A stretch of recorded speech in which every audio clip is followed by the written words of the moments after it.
So அங்கே நடந்து இங்கே நடந்து கடைசியாக லண்டன்லேயும் வந்துட்டுது ப்ரொட்டஸ்ட். ஸோ இது டொமி ராபின்சன் அவர் தான் ஆர்கனைஸ் பண்ணி செஞ்சுருக்குது இந்த இவெண்ட்டை.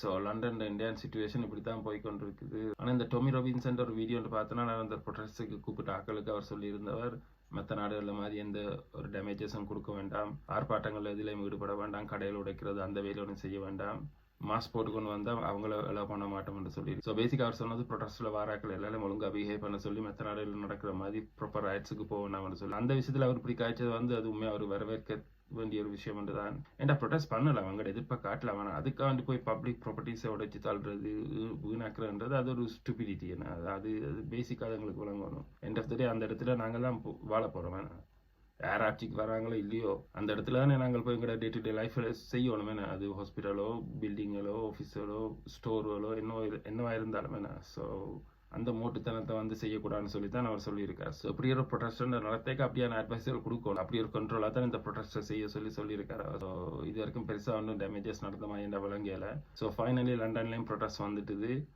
இப்போதைக்கு இது வரைக்கும் பீஸ்ஃபுல்லாக போய்கொண்டிருக்கு. நீ நைட்டுக்கு இப்படி பற்றி கொள்ளுதோ தெரியா.